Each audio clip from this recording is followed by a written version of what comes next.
እግዚአብሔር ሆይ መረመርኸኝ፣ ደግሞም አወቅኸኝ።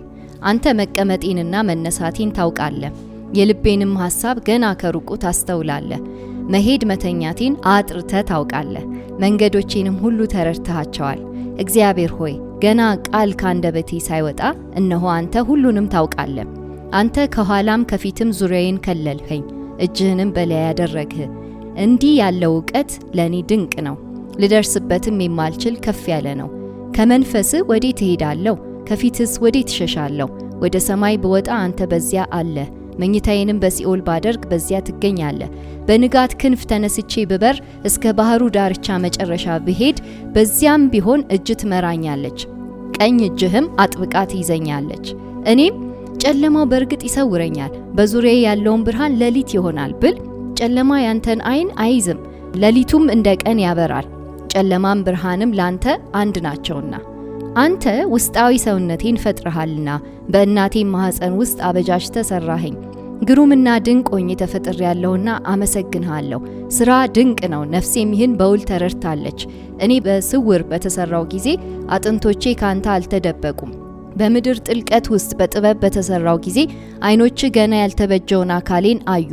ለኔ የተወሰኑልኝም ዘመናት ገና አንዳቸው ወደ መኖር ሳይመጡ በመጽሐፍ ተመዘገቡ። አምላክ ሆይ ለኔ ያለ ሐሳብ እንዴት ክቡር ነው! ቁጥሩስ ምንኛ ብዙ ነው! ልቁጠራቸው ብል ከአሸዋ ይልቅ ይበዙ ነበር። ተኛሁም ነቃሁም ገና ካንተ ጋር ነኝ። አምላክ ሆይ ክፉዎችን ብትገድላቸው ምን አለበት? ደም የተጠማችሁ ሰዎች ሆይ ከእኔ ራቁ። ስለ አንተ በክፋት ይናገራሉና ጠላቶችም ስምህን በከንቱ ያነሳሉ። እግዚአብሔር ሆይ የሚጠሉህን አልጠላምን? በአንተ ላይ የሚነሱትንስ አልጸየፍምን? በፍጹም ጥላቻ ጠልቻቸዋለሁ፣ ባለጋራዎቼም ሆነዋል። እግዚአብሔር ሆይ መርምረኝ፣ ልቤንም እወቅ፣ ፈትነኝ፣ ሐሳቤንም እወቅ። የክፋት መንገድ በውስጤ ቢኖር እይ፣ በዘላለምም መንገድ ምራኝ። አሜን። ርዕሱ ለመዘምራን አለቃ የዳዊት መዝሙር ይላል። ዳዊት አንዱ ከሰጠን መዝሙራት መሃል ይሄ ነው አይደለ? እስካሁን ድረስ እያየን ያለናቸው በተለያዩ ሰዎች የተጻፉ መዝሙራቶች ናቸው። ይሄኛው ደግሞ ዳዊት የጻፈው ነውና አስተላልፎልናል። አሁን ደግሞ በዚህ ዘመንም እንዘምረዋለን ብለው እየዘመሩት ነው። አሁን ያሉበት ዘመን የመመለስ ዘመን ነው ብለናል አይደል? ከባቢሎን ወጥተው ወደ ጽዮን መንገድ ጀምረዋል። ጽዮን ገብተው እግዚአብሔርን ማምለክ ነው የሚፈልጉት። ስለዚህ ጽዮን ገብተው እግዚአብሔርን ማየት፣ ፊት ለፊት ከእግዚአብሔር ጋር መገናኘት በሚሹበት በዚህ ወቅት ይህንን መዝሙር በድጋሚ ሲዘምሩት እናያለን። በዳዊት ዘመን ተዘምሯል። አሁን ደግሞ ከግዞት በመውጣት ዘመን ድህረ ግዞት በሚባለው ዘመን ደግሞ ሊዘመር አለ ማለት ነው። ስለዚህ ቁጥር 1 ሲጀምር እግዚአብሔር ሆይ መረመርኸኝ ይላል። መረመርኸኝ። አንድ ግለሰብም ቢሆን የሚጸልየው ወይም የሚዘምረው ህዝቡ በጋራ ድምጻቸውን የሚያሰሙበት መዝሙር ነው አይደለ? እኔ ብሎ በነጠላ ቁጥር የሚዘመር ነው የሚመስለው፣ ግን ህዝቡ እንደ ህዝብ የሚዘምሩት ነው። ስለዚህ ህዝቡ በሙሉ በእግዚአብሔር ፊት ቀርቦ እያንዳንዳችንን መርምረህናል እግዚአብሔር ሆይ ይላሉ። ተመርምረናል፣ ባንተ ፊት ፈትነህናል። ባንተ ፊት ምንም የተደበቀ ነገር የለም። አንተ ደግመ አውቀህናል ይሉታል። ማለትም ያው ይሄ መዝሙር የእግዚአብሔርን ባህሪያት በጣም ይገልጽልናል አይደል? ሁሉን አዋቂነቱን፣ ሁሉን ቻይነቱን፣ ሁሉን ሰሪነቱን፣ ዘላለማዊነቱን፣ እነዚህ የእግዚአብሔር ባህሪያቶች አሉ፣ ከማንም ጋር የማያጋራቸው ባህሪያቶች። እነዛን ባህሪያቶች በዚህ ግለሰብ ህይወት ውስጥ ፍንትው አድርጎ ያሳየናል። ሁሉን አዋቂነቱን መጀመሪያ ሲጀምር ማለት ነው። ስለዚህ አወቅኸኝ ይላል ቁጥር 1። ቁጥር 2ም ታውቃለህ ይላል። ታውቃለህ፣ ታስተውላለህ። ቁጥር 3ም ታውቃለህ፣ ተረድተሃቸዋል ይላል። ቁጥር 4ም ታውቃለህ ይላል። ስለዚህ የእግዚአብሔርን ዕውቀት ወደ ግለሰቡ ያወርደዋል። የእግዚአብሔር ባህሪያት እያልን 5ቱን ባህሪያት መዘርዘር እንችላለን አይደለ? ግን እነዛ ባህሪያት ለኔ ምንድናቸው ብሎ ይጠይቃል ዘማሪ። እነዛ ባህሪያት እዛ በቃ ላይ ያሉ ሐሳቦች አይደሉም። እዛ ሩቅ ያለ ሐሳብ አይደለም። ይሄ የማይጨበጥ አብስትራክት የሆነ ነጥብ አይደለም። የእግዚአብሔር ባህሪያት በኔ ህይወት ይፈተናል፣ ማለትም ትርጉም አለው፣ ይዘረዘራል፣ የኔ ህይወት ውስጥ ይገባል እያለ ይነግረናል። እና መረመርኸኝ ሲል ኢዮብ ምዕራፍ 10 ላይ ኢዮብ ይህንን ተናግሯል። በተለይ ኢዮብ በጣም በአስቸጋሪ ሁኔታ ውስጥ ያለፈ ሳለ የእግዚአብሔርን ዕውቀት የእግዚአብሔርን አንዱን ባህሪ ማለትም ሁሉን አዋቂነቱን ጥያቄ ውስጥ እንዲከት የሚያደርግ ነገር ውስጥ አልፏል አይደለም። እግዚአብሔር ሁሉን አዋቂ ነው፣ በእውነት ያየኛል፣ ያውቀኛል፣ ይረዳኛል የሚል ፈተና ውስጥ ሲወድቅ ኢዮብ ምን አለ? ኢዮብ ምዕራፍ 10 ቁጥር 8 እስከ 12 እጅ አበጀችኝ ሰራችኝም፣ መልሰ ደግሞ ታጠፋኛለህን? እንደ ሸክላ እንዳበጀኸኝ አስብ። አሁን ደግሞ ወደ ትቢያ ትመልሰኛለህን? እንደ ወተት አላፈሰስከኝምን? እንደ እርጎስ አላረጋኸኝምን? ቆዳና ስጋ አለበስከኝ፣ በአጥንትና በጅማትም አገጣጥመ ሰራኸኝ። ሕይወትን ሰጠኸኝ፣ በጎነትንም አሳየኸኝ፣ እንክብካቤህም መንፈሴን ጠበቀ ይላል። በጣም በአስቸጋሪ ሁኔታ ውስጥ ሲያልፍ ኢዮብ ይህንን የዳዊትን መዝሙር የተዋሰ ይመስላል አይደለ? በዚሁ ግጥም ውስጥ እግዚአብሔር ያውቀኛል፣ ውስጥ ማንነቴን በሙሉ ያውቃል። እንደዚህ እንደ ወተት ተንጬ እርጎ ሲወጣኝ ያውቃል። እግዚአብሔር የሚወጣኝን ነገር ያውቃል። ተፈትኜ በእሳት ውስጥ በቃ እሳቱ እየለበለበኝ እያቃጠለኝ ቆሻሻዬን እያቃጠለ ሲያወጣ ቆንጆ የነጠረ ወርቅ እንደሚወጣ እግዚአብሔር ያውቃል። እና እግዚአብሔር ሸክላ እንደሆንኩ ታውቃለህ፣ ግን በአንተ እጅ ውስጥ ያለው ሸክላ ነኝ ይላል። ሸክላውን እንደፈለክ አድርገህ ትሰራዋለህ። ይሄንን ስለምታውቅ ሸክላው መውሰድ የሚችለውን አቅሙን ታውቃለህ። ሊያልፍበት የሚችለውን እሳት መጠኑን አንተ ታውቃለህ። ስለዚህ የእግዚአብሔር ሁሉን አዋቂነት ከራሱ ሕይወት ጋር ያዛምዷል። ሁሉን አዋቂነቱ እዛ ሩቅ ያለ ነገር አይደለም። እኔ ጋር ምንድነው ፍቱን መፍትሄው? የሱ ሁሉን አዋቂ መሆን እኔ ጋር የሚያመጣው ለውጥ ምንድነው እያለ ነው የሚጀምረው። ለዛ ነው መዝሙረኛው መረመርኸኝ ደግሞም አወቅኸኝ፣ መነሳቴን መቀመጤን ታውቃለህ፣ የልቤንም ሐሳብ ገና ከሩቁ ታስተውላለህ ይላል። ከሩቁ እግዚአብሔር የሩቅ አምላክ ነው አይደለ? ሩቅ እዛ ላይ ዙፋኑ ላይ ነው ያለው ሰማይ ላይ። ግን ላይ ሰማይ ላይ ቢሆንም እዚህ እኔ ታች ያለሁትን አይደለም እኔን ልቤን ውስጡ ሐሳቤን በሙሉ ያውቃል እግዚአብሔር ይላል። ውስጥ ማንነቴን ከቅርብ ሆኖ ያዳምጣል፣ ይሰማኛል፣ ያውቃል። የማስበውን ማሰላስለውን ነገር ያውቃል ይላል። የሩቅ አምላክ መሆኑን መጽሐፍ ቅዱስ በደንብ ይነግረናል። ለምሳሌ መዝሙር 11 ቁጥር 4 ላይ እግዚአብሔር በተቀደሰ መቅደሱ አለ ይለናል። የእግዚአብሔር ዙፋን በሰማይ ነው፣ ዓይኖቹ ግን ይላል ሰዎችን በሙሉ ይመለከታሉ፣ ቅንድቦቹም የሰው ልጆችን ይመረምራሉ ይላል። እና ከዚህ ቀደም መዝሙረኛው ምዕራፍ 11 ላይ እንደዚሁ ነው የነገረን አይደል? እላይ ነው ቤተ መቅደሱ፣ ላይ ነው ዙፋኑ፣ ላይ ነው። ያ ማለት ግን አያይም ማለት አይደለም። እዚህ ሰዎች ሲርመሰመሱ የሚያደርጉትን አያውቅም ማለት አይደለም። ከልባቸው ተጠግቶ በልባቸው ውስጥ ያለውን ነገር ሐሳባቸውን፣ ስሜታቸውን በሙሉ ቅንድቦቹ ይመረምራሉ ይላል። በደንብ ይመለከታል እያለ ይነግረናል። ስለዚህ የእግዚአብሔርን አዋቂነት እላይ ቢሆንም ቅርብ ነው ይለናል። እግዚአብሔር እዛ ሩቅ የሩቅ አምላክ ቢሆንም ደግሞም የቅርብ አምላክ ነው ይለናል። እና በዚህ ምዕራፍ ላይ ሁለት በጣም ጫፍና ጫፍ ያሉ ሐሳቦችን ያነሳልናል። በተደጋጋሚ ይህንን ነገር እናገኛለን። ሩቅ ነው ይላል፣ ግን ልቤ ጋር ነው ይላል። እግዚአብሔር እዛ ጋር ነው ይላል፣ ግን እዚህ ጋር ነው ይላል። መቀመጤን ይላል፣ መነሳቴን ይላል። ሁሉን ነገር በተቃራኒ ሐሳቦች በሁለትዮሽ እያቀረበልን አለ። ይቀጥላል። ቁጥር 3 ላይ መሄድ መተኛቴን አጥርተ ታውቃለህ ይላል። መንገዶቼንም ሁሉ ተረድተሃቸዋል። መሄድ መተኛቴን ይላል። ሲሄድ ይሄ ግለሰብ በጣም አክቲቭ ነው አይደለም? የሚያደርገው ነገር አለ። ሲሄድ ያስባል፣ ያሰላስላል፣ ይሰራል፣ ያደርጋል፣ ይጨብጣል፣ ያነሳል፣ ይቀመጣል፣ ብዙ ነገር ሲሄድ። ሲተኛ ደግሞ ከሱ ውጪ ከሱ ቁጥጥር ውጪ የሆነው ደግሞ አለ አይደለ? ሲተኛ እንቅልፍ ነው፣ ህልም ነው፣ ከሱ ቁጥጥር ውጪ ነው። ግን ሁለቱንም አጥርቶ የሚያውቀው ማን ነው? እግዚአብሔር ነው ይላል። ሁለቱንም እንደዚህ አፍተልትሎ በደንብ ለይቶ የሚያውቀው፣ ጥቁሩን ጥቁር ነጩን ነጭ የሚለይ እግዚአብሔር ነው ይላል። ለዛ ነው እግዚአብሔርን ይጠራዋል። አሁንም እኔ ቁጥጥር ባለኝ ሁኔታ ላይ አንተ ታውቃለህ፣ ከቁጥጥሬ ውጪ ነው በምለው ሁኔታ ላይ አንተ ታውቃለህ ይለዋል። ሲሄድ ስንቀሳቀስ እኔ ወስኜ የማደርጋቸው ነገሮች አሉ። ከዛ ከኔ ውሳኔ ውጪ የሚሆኑ የሚከሰቱብኝ ነገሮች አሉ። እነሱንም አንተ ታውቃለህ ይላል። በፈቃዱ አስረክቦ እየሰጠው ነው አይደለም?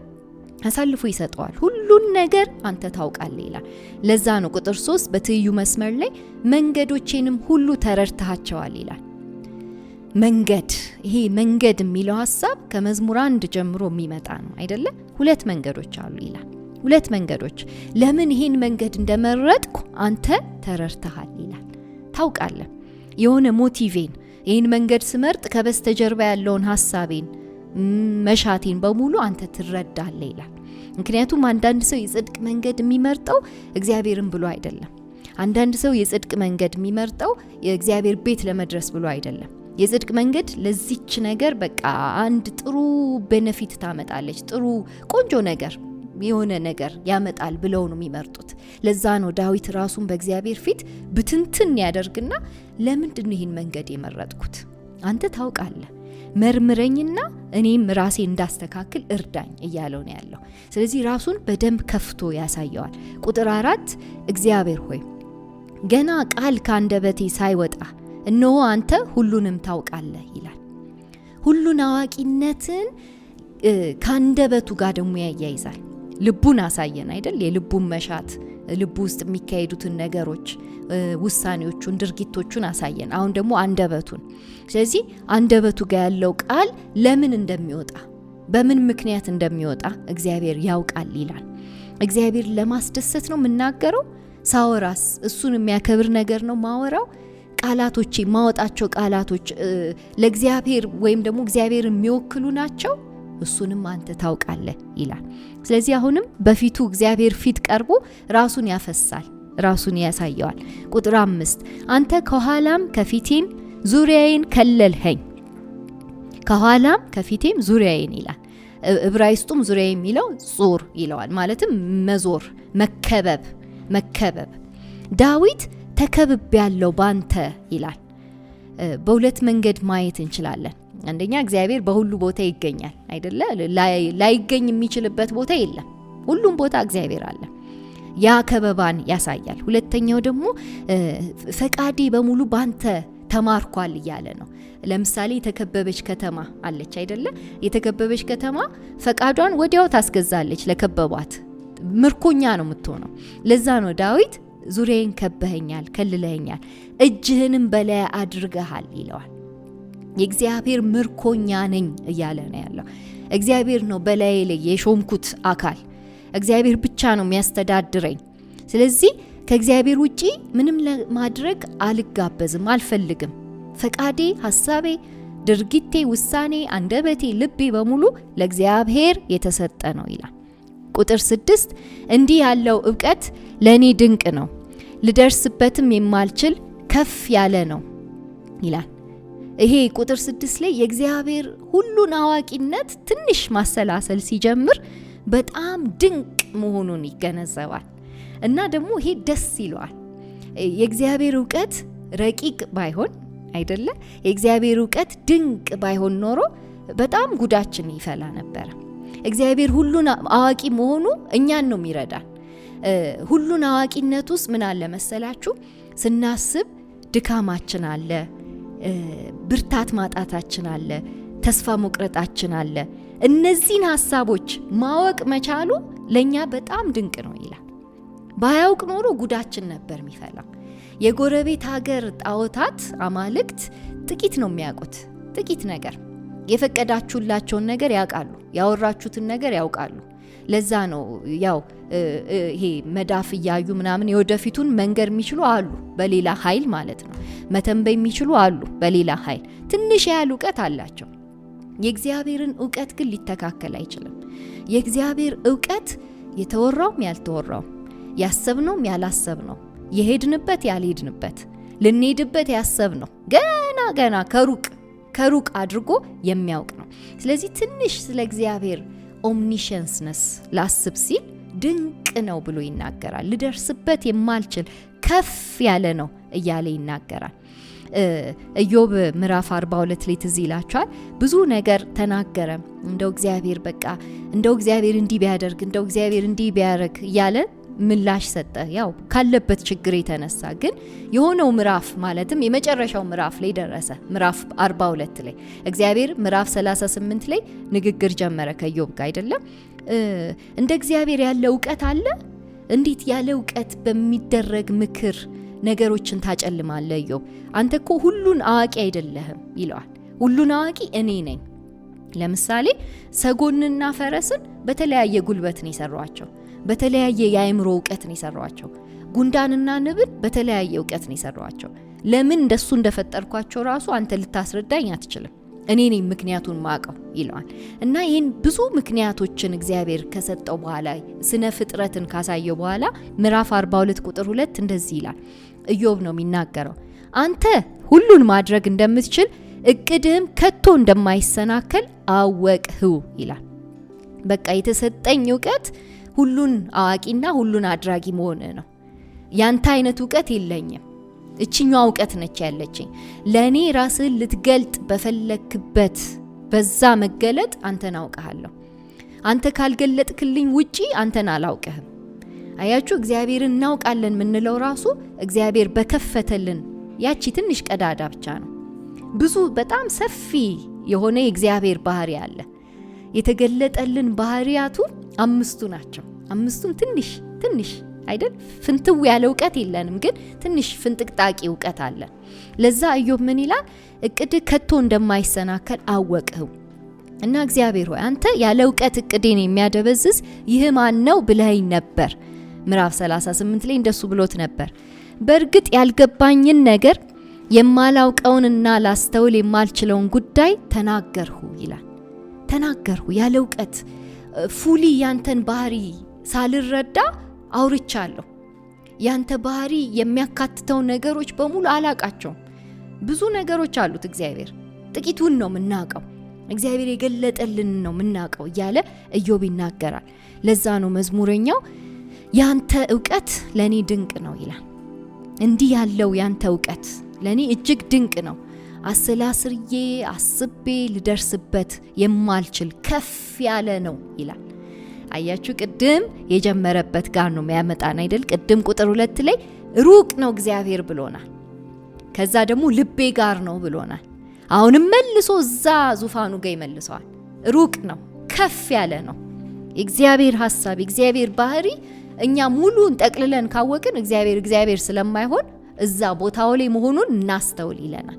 ቦታው ላይ ነው እግዚአብሔር፣ ከፍ ያለ ነው፣ ሙሉን ልንረዳው አንችልም ይለናል። ወደ ራሱ ደግሞ ይመለሳል። ቁጥር 7 ከመንፈስህ ወዴት እሄዳለሁ? ከፊትህስ ወዴት እሸሻለሁ? ወደ ሰማይ በወጣ አንተ በዚያ አለ፣ መኝታዬንም በሲኦል ባደርግ በዚያ ትገኛለህ ይላል። ይቀጥላል እስከ 12 ድረስ። ከመንፈስህ ወዴት እሄዳለሁ ሲል የእግዚአብሔር በሁሉ ቦታ መገኘት አይደል? ሁሉን አዋቂነቱን አወራለን። አሁን ደግሞ ይሄ ኦምኒ ፕሬዘንሱን በሁሉ ቦታ መገኘት ነው የሚባለው በአማርኛ ያሬድ። በሁሉ ቦታ ይገኛል እግዚአብሔር በአንድ ጊዜ በሁሉ ቦታ። ከሰው የላቀ ከመላእክት የላቀ ከተለያዩ መናፍስት የላቀ ባህሪያቱ እግዚአብሔር ይሄ ባህሪው ነው። በሁሉ ቦታ በአንድ ጊዜ ይገኛል። ለዛ ነው እግዚአብሔርን እንደው ለመሸሽ ብሞክር ይላል። ከፊቱ ለመሸሽ ወይ አጥፍቶ ሊሆን ይችላል፣ ኃጢአት ሰርቶ ወይ በቃ ሰለቸኝ ተስፋ ቆረጥኩ ብሎ ሊሸሽ ሞክሯል ይሄ ዘማሪ። ከዛ ይጠይቃል፣ ውይ በጣም የጅል ሙከራ ነው ይላል። ከፊቱ መሸሽ መሞከር በጣም የሞኝ ሙከራ ነው። ከዛ ያስረዳናል የት ሊሸሽ እንደሞከረ። ወደ ሰማይ ብወጣ ይላል። በጣም ከፍ ያለ ቦታ ላይ ለመውጣት ብሞክር ማን አለ እዚያ? እግዚአብሔር መንፈስ አለ። የእግዚአብሔር መንፈስ በብሉይ ኪዳን በተለይ ዳዊት በጣም ጥሩ መረዳት አለው አይደለም? እግዚአብሔር በመንፈሱ ሁሉ ቦታ ይገኛል የሚለውን ዳዊት ብዙ ጊዜ ይነግረናል። ለምሳሌ መዝሙር 51 ላይ ንስሐ ሲገባ መጀመሪያ ያሳዘነው ማንን ነው? የእግዚአብሔርን መንፈስ። ሊሄድበት ያለውን ያን የእግዚአብሔርን መንፈስ አትሂድብኝ ብሎ ይለምናል። ማለትም ከገነት መውጣት ድጋሚ አልፈልግም። አዳምና ሔዋን ከገነት እንደወጡት እኔም ከዛ ከገነት ውስጥ ከመገኘቱ ውስጥ መውጣት አልፈልግም ብሎ ይለምነዋል። ስለዚህ እግዚአብሔር በሁሉ ቦታ አለ።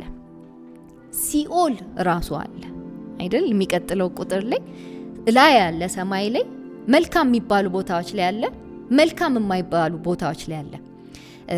አንዳንድ ግዛቶች እግዚአብሔር በሙላት በረከቱን የሚያፈስባቸው ግዛቶች ናቸው። ለምሳሌ ገነት አይደል? ገነት ውስጥ በሙላት የማናቀው የእግዚአብሔር በረከት ሁሉ የሚፈስበት ቦታ ነው። ከዚህ እሱ ተቃራኒ ሲኦል የሚባል ወይም ደግሞ ገሃነም፣ እዚህ ምዕራፍ ላይ ሲኦል ነው የሚለው። ሲኦል ማለት የሙታን ግዛት ነው። ሙታን ያሉበት ማለትም ከህይወት በኋላ ሞት ነው። ከሞት በኋላ ያለው ህይወት እሱን የሚያሳይ ነው። ስለዚህ እዛ ራሱ እግዚአብሔር አለ ይለናል። ግን አንዳንድ ግዛቶች ለምሳሌ ገሃነም የሚባለው ግዛት የእግዚአብሔር ግዛት አይደለም። አይገባም ማለት አይደለም። እግዚአብሔር እዛም መግባት ይችላል። ማስተዳደር፣ ማዘዝ ይችላል። እዛ ያሉትን መናፍስቶች ማዘዝ፣ ማናገር፣ ማድረግ ይችላል። ግን እዛ ቦታ ላይ እግዚአብሔር የሙሉ በረከቱ የለም። ሙሉ የሆነ በረከት እዛ ቦታ ላይ የለም። ለዛ ነው ሲያስረዳን በጣም በቃ ከመረጥኩት መንገድ የተነሳ የማይሆኑ ግዛቶች ውስጥ ገብቻለሁ እያለን ነው። አንዳንድ መንገዶቼ፣ ምርጫዎቼ መኝታዬን ሲኦል ውስጥ እንዳደርግ ያደረጉ ናቸው ይለናል። ይሄ የመጀመሪያው ነው። ስለዚህ የመጀመሪያው ትርጉም ከምርጫ የተነሳ እግዚአብሔር በሙላት የማይገኝባቸው ስፍራዎች ሄጃለሁ፣ ጥልቅ ጉድጓድ ውስጥ ደርሼ ያውቃለሁ ይለናል። እዛ ቦታ ላይ ደርሼ ያውቃለሁ። ይህንን ለማስረዳት ኢሳይያስ 29 ቁጥር 15 ይረዳናል። ሐሳባቸውን ከእግዚአብሔር ለመደበቅ ወደ ጥልቅ ጉድጓድ ለሚወርዱ፣ ስራቸውንም በጨለማ ለሚያከናውኑ ማን ያየናል ማንስ ያውቅብናል ለሚሉ ወዮላቸው ይላል። ኢሳይያስ ህዝቡን ሲያስጠነቅቅ ህዝቡ ምን ይሞክራል? ከእግዚአብሔር ለመደበቅ ጥልቅ ጉድጓድ ይቆፍራል ይላል። ከእግዚአብሔር ተደብቀው ኃጢአታቸውን በደስታ በቃ ኃጢአት እየሰሩ ለመኖር ከእግዚአብሔር ለመደበቅ እግዚአብሔር እዚህ ጋር አይደርስም፣ ይሄ የሱ ቴሪቶሪ የሱ ግዛት አይደለም ብለው ጥልቅ ጉድጓድ ይቆፍራሉ። ሲኦል የሚያክል መቃብር የሚመስል እዛ ተደብቀው የማይሆን ስራ፣ የጨለማን ስራ ያከናውናሉ። ከዛ ጨለማ የእግዚአብሔርን አይን የሚይዘው ይመስል ምን ብለው ይጠይቃሉ? ማን ያየናል ማንስ ያውቅብናል ይላሉ ይላል። እና ኢሳይያስ ምን ይናገራል? ወዮላቸው ወዮላቸው፣ እንደዚህ ብለው ለሚናገሩ ወዮላቸው፣ የእግዚአብሔር ቀን ይመጣባቸዋል ይላል። ምክንያቱም እግዚአብሔር ሁሉን ነገር የሚያይ ነው፣ ሁሉን ነገር የሚመረምር ነው ይላል። ኢሳይያስ ብቻ አይደለም ይህን ነገር የተናገረው። ነቢዩ ኤርሚያስ በኤርሚያስ 23 ላይ እንደዚህ ይላል፣ እኔ የቅርብ አምላክ ብቻ ነኝን ይላል እግዚአብሔር፣ የሩቅስ አምላክ አይደለሁምን? እኔ እንዳላየው በስውር ቦታ ሊሸሸግ የሚችል አለን? እኔ እንዳላየው ማለትም እግዚአብሔር እንዳያየው በስውር ቦታ ተሸሽጎ የሚቀር አለን ይላቸዋል። ሰማይንና ምድርንስ የሞላው እኔ አይደለሁምን ይላል እግዚአብሔር ይላቸዋል። እና ኢሳይያስም ኤርሚያስም የሚያስጠነቅቋቸው ምንድነው? ድብቅ ኃጢአት ወይም ድብቅ ህይወት የሚባል ነገር የለም። በእግዚአብሔር ፊት ሁሉ ነገር የታየ ነው። በእግዚአብሔር ፊት ሁሉ ነገር ራቁት ነው እያለ ይነግራቸዋል። ነቢያቱ የሚላኩት ይህን ለማስጠንቀቅ ነበር። ወደ ህጉ ተመለሱ የሚሏቸው፣ ህጉ ይመርምራችሁ፣ በህጉ ፊት ሁኑና በቃ ራሳችሁን አስመርምሩ፣ ራሳችሁን በእግዚአብሔር ፊት ግለጡ፣ የተሰወረ የተደበቀ ኃጢአት ቢኖር ለእግዚአብሔር ተናዘዙ ይሏቸው ነበር። እና ይህን ነበር የሚናገሩት ኢሳይያስና ኤርሚያስ። በእግዚአብሔር ፊት የተሰወረ ነገር የለም ይሏቸዋል። ትዝ ይላችኋል ዘፍጥረት 3 ቁጥር 9 ላይ አዳምና ሔዋን ኃጢአት ከሰሩ በኋላ አዳም አዳም ወዴት ነህ ይላቸዋል አይደል? ወዴት ናችሁ አዳምና ሔዋን? የት ተደብቀዋል? ራሳቸውን የሆነ ቦታ ላይ ደብቀዋል፣ ቅጠር አልብሰው። ላይክ ከእግዚአብሔር መደበቅ እንችላለን ብለው አስበው ማለት ነው። እና መዝሙረኛው እንደሚናገረው ሁሉ ወደ ላይ በወጣ ወደ ታች ወደ ሲኦል ቦርድ ከእግዚአብሔር መደበቅ ይቻላል? አይቻልም ይለናል። እዚያ መኝታዬን ባደርግ ራሱ ሲኦል ውስጥ መኝታዬን ባደርግ በዚያ እግዚአብሔር ይገኛል ይላል። እግዚአብሔር እዛ ቦታ ላይ ያገኘኛል፣ ያውቃል ይላል። ከዛ ደግሞ ሌላ ጽንፍ ደግሞ ይጠቅስልናል ቁጥር 9 ላይ በንጋት ክንፍ ተነስቼ ብበር ይላል፣ እስከ ባህሩ ዳርቻ መጨረሻ ብሄድ በዚያም ቢሆን እጅ ትመራኛለች፣ ቀኝ እጅም አጥብቃ ትይዘኛለች ይላል። ቀኝ እጅም አጥብቃ ትይዘኛለች። የት ነው የሚለው? መጀመሪያ በንጋት ክንፍ። ይሄ የንጋት ክንፍ የሚለው የዕብራውያን ዘይቤያዊ አነጋገር ነው። ምሳሌያዊ አነጋገር። ንጋት ላይ አይታችኋል። ፀሐይ ስትወጣ የሆነ ሰዓት ላይ በፍጥነት መውጣት ትጀምራለች አይደል? ያው መውጣት እንላለን ግን ምድር እየተሽከረከረች ስለሆነ ነው አይደለ? ግን ስትወጣ እንበል፣ ስትወጣ ክንፍ አላት።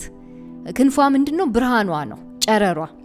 እና የንጋት ክንፍ ልክ ሲወጣ የማይዳስሰው ከቨር የማያደርገው ቦታ የለም።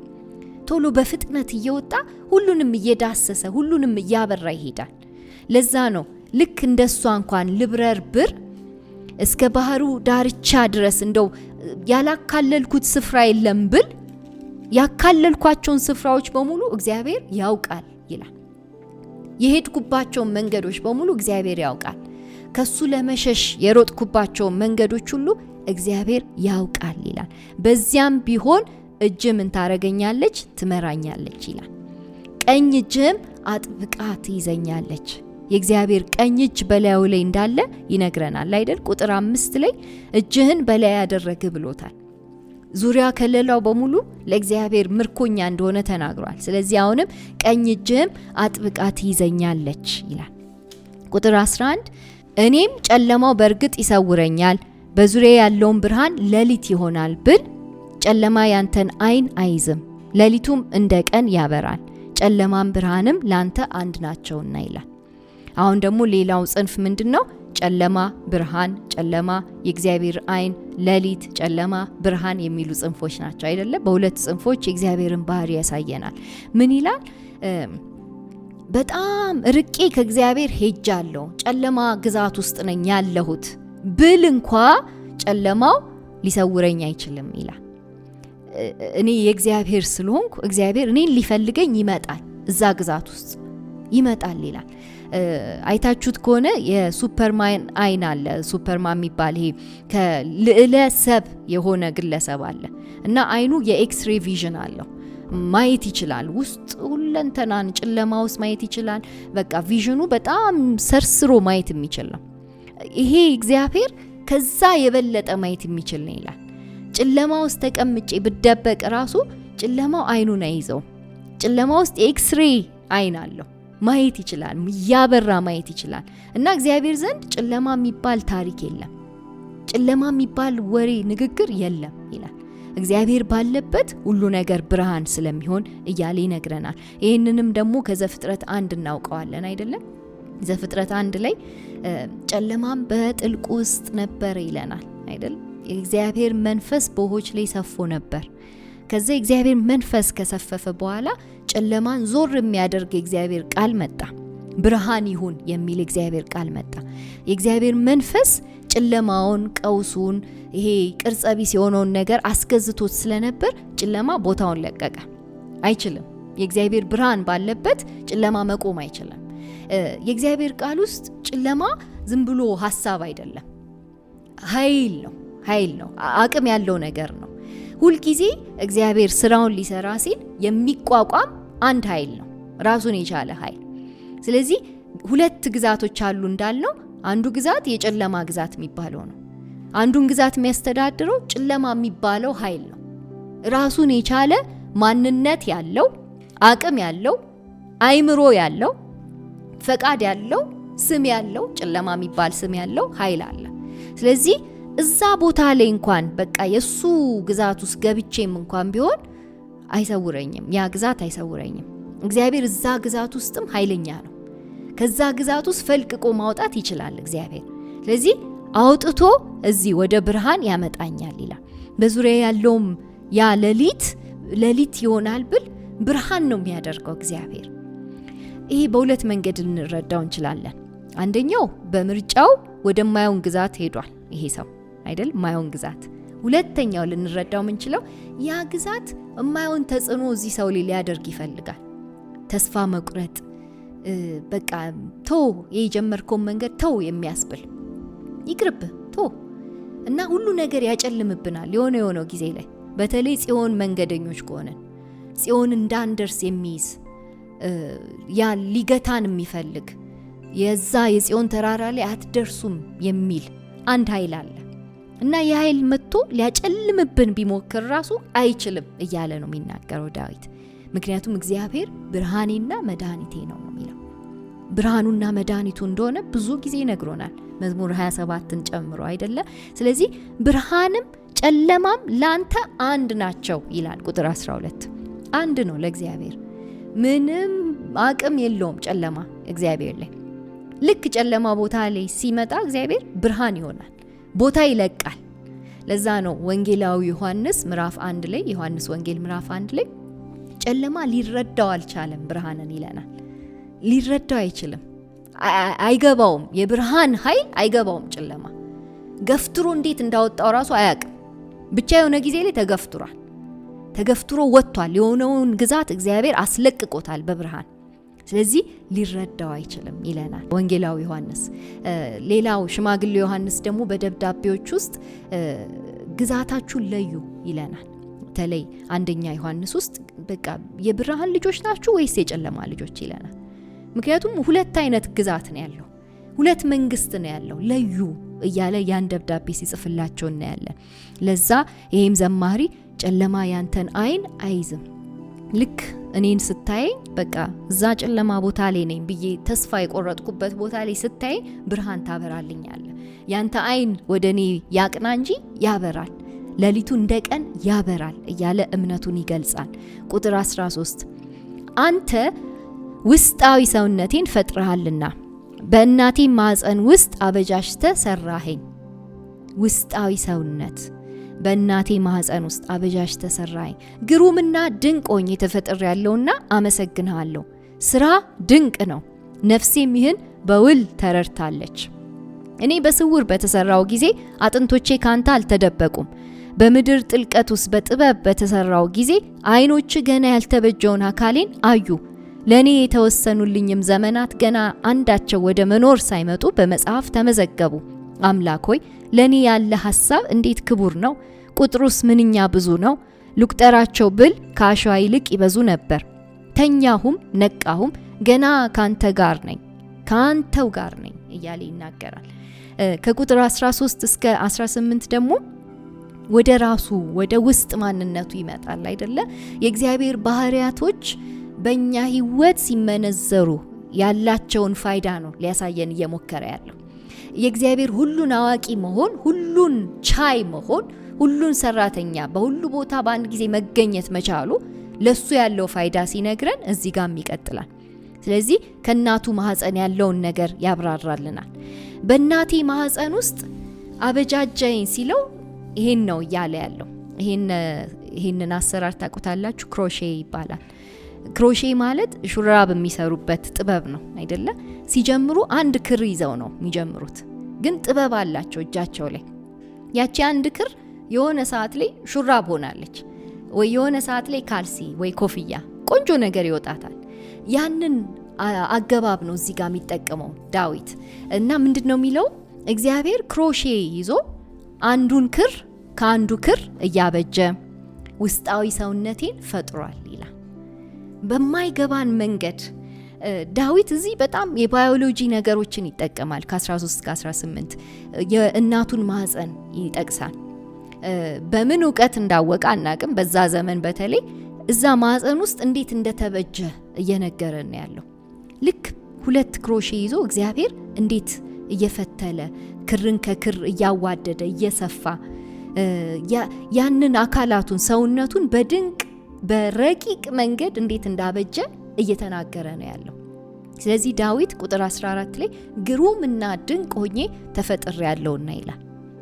ሲያሰላስለው ፍጥረቱን እናቱ ማህፀን ውስጥ እግዚአብሔር እንዴት እንዳዋደደው፣ እንዴት እንዳስተካከለው፣ ሴልን ከሴል የደምን ነገር እንዴት እንዳስተካከለ፣ የአይምሮን ነገር እንዴት እንደሰራ፣ ነርቨስ ሲስተም፣ ዳይጀስቲቭ ሲስተም፣ ሁሉን ሲስተም እግዚአብሔር እንዴት እንዳበጀ ሲያስብ፣ እንደ በአንድ ባዮሎጂስት ሲያስብ በጣም ተደነቀ። እንዴት ግሩም ነው ይላል። ከዛ ስራ ድንቅ ነው ቁጥር 14 አይደል? የእግዚአብሔር ስራ ድንቅ ነው። ከዚህ ቀደምም እግዚአብሔር ድንቅ ስራዎች አሉት ብለናል። ምንድን ናቸው? ፍጥረቱ፣ ማዳኑ እና ፍርዱ አይደለ? ያንን ነው እዚህ ጋር የሚያመጣለን። እግዚአብሔር ሲፈጥር ድንቅ ነው እያለን ነው። የእግዚአብሔር አፈጣጠር በእኔ ህይወት እኔን ያየ ሰው በቃ መመስከር ይችላል ይላል። ከእናቴ ማህፀን ጀምሮ እንዴት እንዳበጃጀኝ ቀስ ብዬ ሳሰላስል የእግዚአብሔር ስራ ድንቅ ነው ማለት እንችላለን ይላል። ነፍሴም ይህን በውል ተረድታለች ይላል። ነፍስ የሚለው መላ ማንነቴ፣ ሐሳቤ፣ ፈቃዴ፣ አይምሮዬ፣ አስተሳሰቤ፣ ሁሉ ነገሬ ይህንን ተረድታለች። የእግዚአብሔር ሁሉን አዋቂነት፣ የእግዚአብሔር ሁሉን ቻይነት፣ የእግዚአብሔር በሁሉ ቦታ በአንድ ጊዜ መገኘት ይህንን በውል እየተረዳው ነው እያለ ነው የሚያስረዳን። ይህንንም ደግሞ የሚያስረዳን ከህይወቱ ተነስቶ ነው። ከህፃንነቱ ያለውን ነገር፣ ከመጸነሱ ያለውን ነገር እያሰበ ነው እና ቁጥር 15 እስከ 18 አሁንም ሲቀጥል በስውር እንደተሰራ ይነግረናል። የእናቱ ማህፀን ውስጥ አይደል አጥንት ከአጥንት እንዴት እንደተበጀ ካንተ አልተደበቁም ይላል። እያንዳንዱን አጥንት እግዚአብሔር ድንቅ አድርጎ ነው የሚፈጥረው። በምድር ጥልቀት ውስጥ በጥበብ በተሰራው ጊዜ እንዴት አንዲት እናት ሹራብ ስትሰራ በክሮሼ እንደሱ ነው እግዚአብሔር ያበጃጀኝ ይላል። አይኖች ገና ያልተበጀውን አካሌን አዩ፣ ለኔ የተወሰኑልኝንም ዘመናት ገና አንዳቸው ወደ መኖር ሳይመጡ በመጽሐፍ ተመዘገቡ ይላል። እና ይሄ የተመዘገበው ነገር ደግሞ ለኔ ያለው ሐሳብ እጅግ ክቡር ነው ይላል። እጅግ ክቡር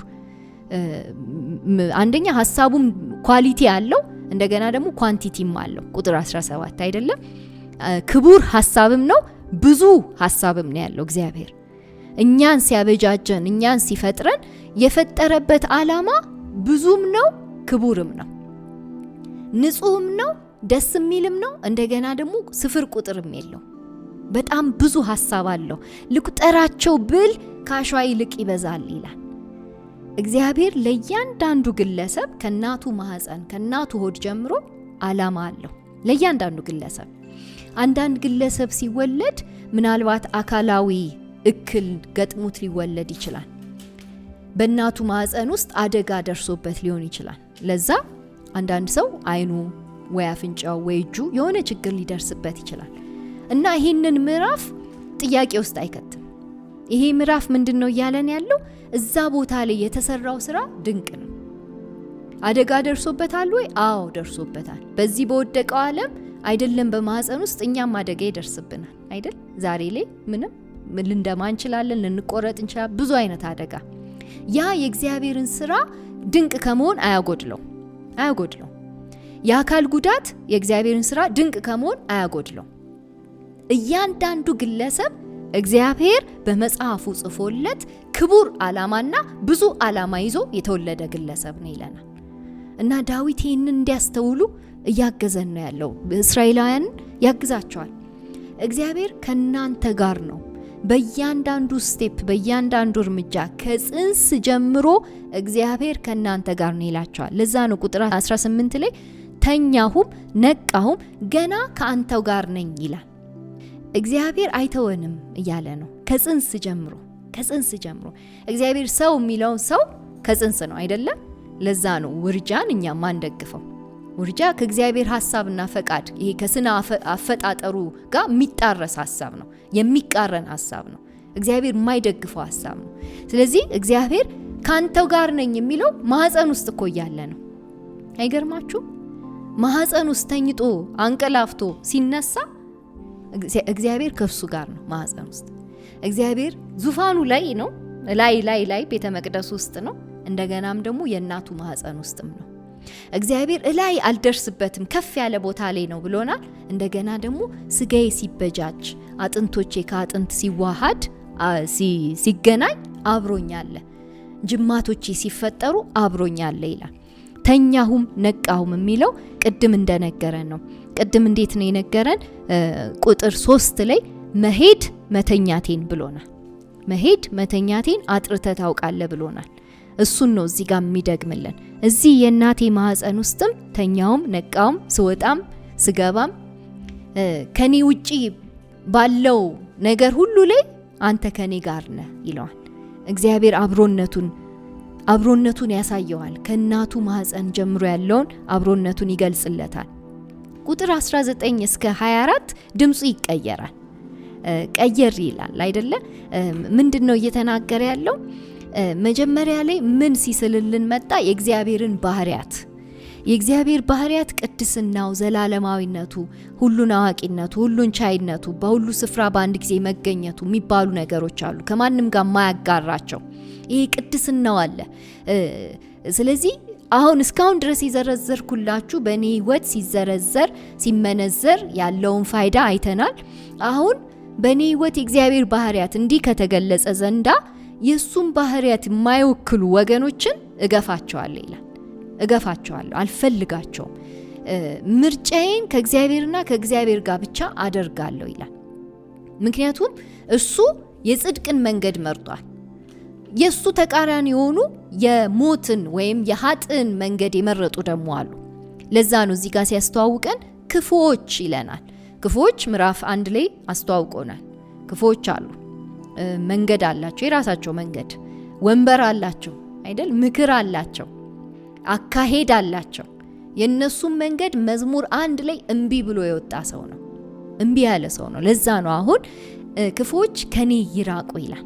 በኃይለኛ ቃል ነው የሚናገረው። ምን አለበት እንደው ቢጠፉ ይላል። ምን አለበት ቢገደሉ፣ ምን አለበት ዞር ቢሉ ይላል። እንዴት እንደሚጠየፍ የነሱን መንገድ እንዴት እንደሚጠየፍ እያሳየናል። ደም የተጠሙ ሰዎች አሉ፣ እነሱም ከኔ ይራቁ ይላል። እግዚአብሔራዊ ባህሪ የሌለባቸው ናቸው። ከእግዚአብሔር ፈቃድ ሊያወጡኝ የሚታገሉ ናቸው። የማይሆን ባህሪ የተላበሱ ናቸው። እነዚህ ሰዎች የሚሰሩለት ግዛት አለ እያለን ነው። በሌላ አነጋገር የዛ የጨለማው ግዛት ኤጀንቶች ናቸው። ስለዚህ እነሱ ከኔ ይራቁ ይላል። ቁጥር 20 ስላንተ በክፋት ይናገራሉና ጠላቶችህም ስምህን በከንቱ ያነሳሉ ይላል። የእግዚአብሔር ጠላቶች ስለ እርሱ በክፋት ነው የሚናገሩት። የእግዚአብሔርን ባህሪ አያወድሱም፣ አያመሰግኑትም። እና በጣም የሚያሳዝነው የእግዚአብሔር ጠላቶች የተባሉት ቁጥር 20 ላይ ስሙን የሚያነሱ ናቸው። በከንቱ ነው ግን የሚያነሱት። ከ10ቱ ትእዛዛት መካከል አንደኛው ምንድን ነው? የእግዚአብሔርን ስም በከንቱ አታንሳ ነው አይደለ? በከንቱ አታንሳ። ትርጉሙን ምን ማለት መሰላችሁ? በከንቱ ማንሳት ማለት መሸከም ነው። መሸከም የእግዚአብሔርን ስም ተሸካሚዎች አድርጎናል አይደለ? እና ለስሙ የሚጠበቅ ህይወት አለ። ስሙ የሚጠይቀው ህይወት አለ። የእግዚአብሔር ስም ውስጥ ፓኬጅ ነው ብለናል። ስም ውስጥ ድነት አለ፣ መፈታት አለ፣ ነፃ መውጣት አለ፣ ፈውስ አለ፣ ብዙ ነገር አለ። ይሄንን ስም እንደ ፓኬጅ አሸክሟቸዋል ለህዝቡ። ከዛ ምን ብሎ ሰጣቸው? 10ቱ ትእዛዛት በከንቱ ይሄን ስም አትሸከሙ። ሰዎች የኔን ስም ተሸክማችሁ ሲያዩአችሁ ለስሙ ክብር እንዲሰጡ አድርጉ። ህይወታችሁ ክብር የሚያሰጥ ህይወት ይሁን እያላቸው ነው። የእግዚአብሔር ጠላቶች የምትሆኑት ምን ቀን ነው? በከንቱ የተሸከማችሁ ቀን ነው ይላቸዋል። ለዛ ነው ከንትን ያልፋል። የእግዚአብሔርን ስም በከንቱ ከመጥራት ያልፋል። ይሄ እንጠራው የለ ስሙን በከንቱ እሱም አይፈቀድም፣ ግን ደግሞ ከሱም ያልፋል። ጠበቅ ያደርገዋል እግዚአብሔር። በከንቱ አትሸከሙ፣ በከንቱ ክርስቲያን አትባሉ፣ በከንቱ እስራኤላዊ አትባሉ፣ በከንቱ የእግዚአብሔር ልጆች አትባሉ ይላቸዋል። በከንቱ የምታደርጉት ያኔ ጠላትነትን ነው የምታተርፉት። የእግዚአብሔር ጠላቶች ስሙን በከንቱ ነው የሚሸከሙት። እግዚአብሔር አበጅቶናል፣ እግዚአብሔር በእናታችን ማህፀን ሰርቶናል፣ እግዚአብሔር በእኛ ህይወት ዓላማ አለው እያሉ ያወራሉ። ወጥተው ሲኖሩ ግን የእግዚአብሔር ጠላቶች ናቸው። እግዚአብሔር አላውቃችሁም የሚላቸው ናቸው። እግዚአብሔር በጭራሽ ከነሱ ጋር ግንኙነት የሌላቸው ናቸው። ለዛ ነው ዳዊት ሲናገር እግዚአብሔር ሆይ የሚጠሉን አልጠላምን ይለዋል። ላይሉት ይችላሉ እኮ በአንደበታቸው እግዚአብሔርን ጠላለው አይሉ። ድርጊታቸው ነው የሚለው። ድርጊታቸው፣ ህይወታቸው የፈጠራቸውን እንደረሱ ያሳያል። ዳዊት ግን የፈጠረውን አይረሳም። በእናቱ ማህፀን ያበጀውን አይረሳም። ከእናቱ ማህፀን ወጥቶ ሲወጣ ሲገባ፣ ሲበላ ሲጠጣ፣ ሲተኛ ሲነሳ፣ ሲንቀሳቀስ ያለውን እግዚአብሔርን አይረሳም። በእያንዳንዱ እንቅስቃሴው ላይ የእግዚአብሔርን ባህሪያት ጠርቷል። የእግዚአብሔርን ገዢነት፣ ጌትነት አውጇል። እነዚህ ሰዎች ግን በሁሉ ነገር ላይ እግዚአብሔርን አልጠሩትም። እና ለዛ ነው የሚጠሉን አልጠላምን፣ በአንተ ላይ የሚነሱትንስ አልጸየፍምን ይላል። በእግዚአብሔር ላይ ሲነሱ አመጽ ነው የሚያደርጉት አይደለም? ያምጻሉ። እግዚአብሔርን በህይወታቸው ሊያከብሩት አይፈልጉም። ስለዚህ ስራቸው ይገልጣቸዋል። እነዚህን ሰዎች ስራቸው ሲያሳያቸው የእግዚአብሔር ጠላት ሆነው ይታያሉ። እና ቁጥር 22 በፍጹም ጥላቻ ጠልቻቸዋለሁ ባለጋራዎቼም ሆነዋል ይላል። በቃ ከነሱ ጋር ምንም ትብብር እንደማይፈልግ ውሳኔ እያስተላለፈ አለ። ይወስናል ዳዊት፣ ህዝቡም አብረውት ይወስናሉ።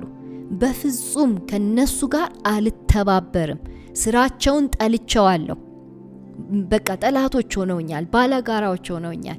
ከነሱ ጋር አብሬ አልታይም፣ ምንም አይነት ትብብር የለኝም ይላል።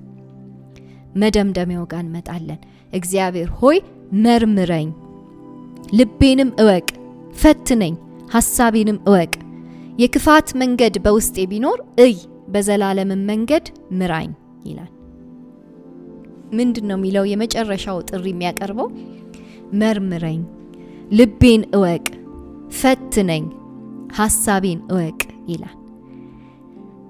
ስለ እግዚአብሔር ሁሉን አዋቂነት ከቁጥር 1 እስከ 5 ድረስ ዘርዝሮልናል አይደል? መረመርኸኝ፣ አወቅኸኝ፣ ታውቃለህ፣ ታስተውላለህ፣ ታውቃለህ፣ ተረድተሃል፣ ታውቃለህ። ይሄን ደጋግሞ ነግሮናል ከቁጥር 1 እስከ 6 እስከ 5። አሁን ደግሞ በፈቃዱ ድጋሜ ያልተነካ ፓርት ካለ ድንገት የደበኩት የሸሸኩት በፊት ያልበተንኩት ያላሳየሁት ያልተናዘዝኩት ያልነገርኩ ነገር ቢኖር ድንገት መርምረኝ፣ እያንዳንዱን የልቤን ክፍል እወቀው፣ በፈቃዴ አስገዛልሃለሁ፣ በፈቃዴ ብትንትኑን ድጋሚ ያወጣልሃለሁ፣ በፈቃዴ ራሴን በፊት አፈሳለሁ እያለ ይናገራል። እና ፈትነኝ፣ ድጋሚ ፈትነኝ፣ ድጋሚ በእሳት ውስጥ ማለፍ ካለብኝ አሳልፈኝ፣ ድጋሚ መበርበር ካለብኝ በርብረኝ፣ ሐሳቤን በርብረው እወቀው። ከምን የተነሳ ነው አንዳንድ ነገሮችን ማስበው? ከምን የተነሳ ነው አንዳንድ ነገሮችን መወስነው ምናገረው? እያንዳንዱን ነገር መርምርና እወቅ ይላል። እና ኢቭን ውስጤ የክፋት መንገድ ትንሽ ቢገኝ በውስጤ ቢኖር እሱን አውጥተህ ጣልና ወዲያውኑ ከክፋት መንገድ አውጥተህ ወደ ጽድቅ መንገድ፣ ወደ ዘላለማዊ መንገድ፣ ወደዛኛው መንገድ አስገባኝ ይላል። እዛኛው መንገድ ላይ ቶሎ ብለህ ምራኝ ይላል። ይሄን ምሪት የሚሰጠው ደግሞ አንድ እረኛ ነው። ይሄም ደግሞ እግዚአብሔር ነው አይደለ? ዳዊት ብዙ ጊዜ ነግሮናል። እግዚአብሔር እረኛዬ ነው ብሏል። ስለ ስሙ ሲል በጽድቅ መንገድ ይመራኛል ብሎናል። እግዚአብሔር ስሙን ስለተሸከምኩለት ይሄን ስም ተሸክሟል ብሎ የጽድቅ መንገድ ላይ ያስገባኛል። ፈቃዴን ለሱ ስላስገዛው ይሄ እረኛዬ ቶሎ ብሎ ይሄን በግ ወደ ጽድቅ መንገድ ያስገባዋል፣ ይመራኛል እያለ ይናገራል። ለዛ ነው እለት ራሳችንን በእግዚአብሔር ፊት ለምርመራ ማቅረብ አለብን። ለምርመራ በየጊዜው የትኛው መንገድ ላይ ነኝ ማለት አለብን። ድንገት ስተን የሆነች የጨለማ የክፋት መንገድ ውስጣችን ልትኖር ትችላለች። ድንገት ሞቲቫችን ውስጥ፣ ቃላችን ውስጥ፣ አንደበታችን ውስጥ፣ አስተሳሰባችን ውስጥ፣ መተኛታችን ውስጥ፣ መነሳታችን ውስጥ፣ መንቀሳቀሳችን ውስጥ እያንዳንዱ የህይወት ክፍል፣ ነፍሳችን የሚባለው የህይወት ክፍል፣ ድርጊታችን የሚባለው በእያንዳንዱ ነገር ውስጥ እግዚአብሔር ምርመራው ይምጣልን እያለ ነው የሚደመድመው። እግዚአብሔር መርምሮ ይምራን ይላል። መርምረኝ ምራኝ ይላል። ይህም ጸሎት ዛሬ የኛ እንዲሆን እግዚአብሔር ይርዳን። ዕብራውያን ምዕራፍ 4 ቁጥር 12 እንደዚህ ብሎ ይናገራል። የእግዚአብሔር ቃል ሕያውና የሚሰራ ነውና በሁለት በኩል ስለት ካለው ሰይፍ ሁሉ ይልቅ የተሳለ ነው፣ ነፍስንና መንፈስን ጅማትንና ቅልጥምን እስኪለያይ ድረስ ዘልቆ ይወጋል፣ የልብንም ሐሳብና ምኞት ይመረምራል። ከእግዚአብሔር ዓይን የተሰወረ ምንም ፍጥረት የለም። ስለ ራሳችን መልስ መስጠት በሚገባን በእርሱ ፊት ሁሉም ነገር የተራቆተና የተገለጠ ነው ይላል ዕብራውያን 4:12-13። ስለዚህ ምንድነው የሚለን ዕብራውያን ጸሐፊ? ለምርመራ ምን ቀርበው ዛሬ በኢየሱስ ፊት ነው። ኢየሱስ የቱ ጋር ነው ያለው? ቃሉ ውስጥ ነው አይደል? የእግዚአብሔር ቃል፣ ያ ስጋ ለብሶ የመጣው የእግዚአብሔር ቃሉ በእጃችን ያለው የእግዚአብሔር ቃል ደግሞ ዛሬም ሕያው ነው ይለናል። ሕያውነቱ የሚገለጠው በመመርመር ውስጥ ነው። ሰው ሊያይ የማይችለውን ነገር የእግዚአብሔር ቃል ያያል። ውስጥ ዘልቆ ይገባል ይላል። ሰው ሊለይ የማይችለውን ነገር የእግዚአብሔር ቃል ይለያል። ዘፍጥረት 1 ላይ እንዳደረገው ውሆችን ከውሆች ለይቶ ደረቅ ምድር ያወጣል። ጨለማን ከጨለማ ለይቶ ብርሃን ሰንጥቆ እንዲገባ ያደርጋል። የእግዚአብሔር ቃል እንዲህ አይነት አቅም አለው። ሕያው ነው፣ የሚሰራ አክቲቭ የሆነ ነው ይለናል። እና እንዴት ስለታም እንደሆነ ሲገልጽልን በሁለት በኩል ስለት ካለው ሰይፍ ሁሉ ይልቅ የተሳለ ነው ይላል። ቃሉን ጮክ ብለን እለት ስናነበው ያ የቃሉ ስለት ይለያል። ውስጣችን ያለውን ይጠርጋል። መለየት ያለበትን ይለያል። በጣም መንፈሳዊ ስራ ነው። እኛ አናየው ግን እየተሰራ ነው ይለናል። እየተሰራ ነው። እለት የእግዚአብሔርን ቃል ማሰላሰል ይህን ይሰራል ይላል። ሌላ የሚለየው ምንድነው? ነፍስና መንፈስ፣ ጅማትና ቅልጥም ዘልቆ ይወጋል። የልብን ሐሳብና ምኞትን። ሰዎች እንደዚህ ለይተው በታትነው የማይለዩትን ነገር የእግዚአብሔር ቃል ብትንትን አድርጎ ለይቶ ጨለማ ነው አስወጪ፣ ይሄ ከብርሃን አይደለም ለየው፣ ይሄን አስወግድ ጥረገው የማለት አቅም አለው ይለናል። ከዛ ይቀጥላል የዕብራውያን ጸሐፊ ሁሉ ነገር በሱ ፊት የተራቆተና የተገለጠ ነው ይላል። እና ለራሳችን መልስ መስጠት በሚገባን በእርሱ ፊት እንሆን፣ በእርሱ ፊት እንቁም፣ ይመርምረን፣ እንፍቀድለት፣ ይመርምረን እያለ ጥሪውን ያቀርባል። ይህን የተዋሰው ከመዝሙረኛው ነው አይደል? መዝሙረ 139 ላይ መርምረኝ ልቤንም እወቅ ብሎ እንደሚደመድም መርምረኝ ምራኝ ብለን እኛም እንደምንደመድመው እግዚአብሔር ይመስገን።